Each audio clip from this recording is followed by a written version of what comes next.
Buenas tardes, tutora Elbanelli. Mi nombre es Carmen Lucía Vallejo, yo soy estudiante de la especialización en gestión de proyectos de la Universidad Nacional a Distancia en el curso de Stakeholders. Me correspondió el tema de la importancia del PMBOK en la gestión de los proyectos. El tema de la gestión de los stakeholders, la gestión de los recursos humanos y la gestión de las comunicaciones. En la gestión de los recursos del proyecto tiene la primera etapa, la planificación de la gestión de los recursos, que tiene unas entradas como el acta de constitución del proyecto, el plan para la dirección del proyecto, los factores ambientales de la empresa, los activos de los procesos de la organización. Mediante unas herramientas como juicio de expertos llegamos a unas salidas que nos arrojan el plan de gestión de los recursos, el acta de constitución del equipo y las actualizaciones de los documentos del proyecto.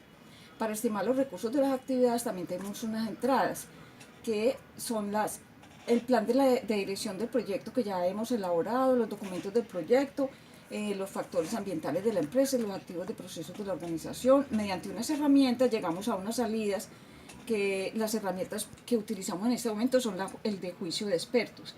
Y las salidas que obtenemos son los requisitos de recursos, la base de estimaciones, la estructura de glosa de los recursos y las actualizaciones de los documentos del proyecto. Para adquirir los recursos también contamos con unas entradas que ya traemos de las etapas anteriores, como el plan de dirección del proyecto, mediante unas herramientas para tomar las decisiones, las habilidades interpersonales del equipo, las asignaciones previas y unas salidas que son las asignaciones de recursos, asignaciones del equipo, calendarios de recursos, actualizaciones al plan de la dirección de proyectos. Otra etapa es la de desarrollar el equipo. Dentro de esto están las entradas que, como decíamos antes, el plan de dirección del proyecto. Mediante unas herramientas obtenemos unas salidas que son las evaluaciones de desempeño, las solicitudes de cambio, las actualizaciones para la dirección del proyecto, y en la dirección al equipo contamos con las mismas entradas del plan de dirección del proyecto, los documentos del proyecto, y mediante unas herramientas y técnicas como habilidades interpersonales, sistemas de información, obtenemos las salidas, que son las solicitudes de cambio y las actualizaciones al plan del proyecto. En la fase de controlar los recursos también contamos con las mismas entradas, siempre estamos con el plan de dirección del proyecto actualizándolo, lo tenemos a la mano mediante unas herramientas y técnicas. Como análisis de datos tenemos las salidas, que son la información de desempeño del trabajo, solicitudes de cambio, y actualizamos el plan de dirección y actualizamos los documentos del proyecto.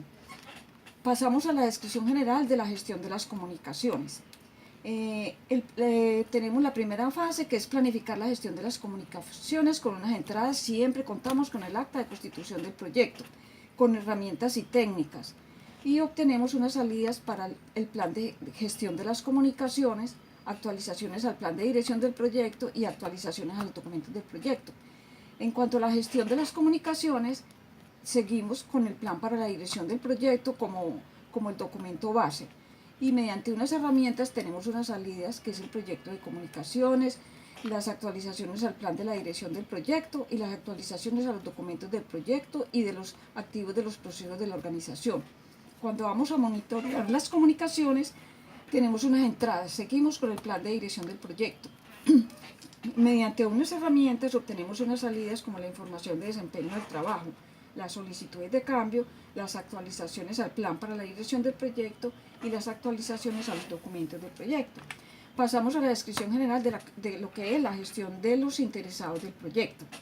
Entonces tenemos la primera parte, que es identificar a los interesados, con unas entradas que son el acta de constitución del proyecto, los documentos de negocio, el plan para la dirección del proyecto, los documentos del proyecto, los acuerdos, y mediante unas herramientas como técnica de juicio de expertos obtenemos unas salidas que son el registro de interesados, las solicitudes de cambio y las actualizaciones al plan de dirección del proyecto. Para planificar el involucramiento de los interesados utilizamos unas entradas que siempre es el acta de constitución del proyecto y el plan para la dirección del proyecto, y unas herramientas como el juicio de expertos, análisis de datos, para obtener finalmente el plan de involucramiento de los interesados. Para gestionarle el involucramiento de los interesados con las mismas entradas que venimos en todo el proyecto, y mediante las herramientas que siempre hemos utilizado vamos a obtener unas salidas como son las solicitudes de cambio, las actualizaciones al plan de dirección del proyecto y las actualizaciones a los documentos del proyecto. Cómo monitoreamos el involucramiento de los interesados mediante las mismas entradas que siempre utilizamos, que las tenemos que mantener siempre al día, unas herramientas como análisis de datos, representación de datos, reuniones y las salidas finalmente, la información del trabajo, solicitudes de cambio, actualizaciones al plan de dirección del proyecto y actualizaciones a los documentos del proyecto. Básicamente, en todo el curso hemos utilizado la guía del PMBOK, que es una guía de buenas prácticas para la gestión de proyectos. Muchas gracias, tutora. Muy buenas noches.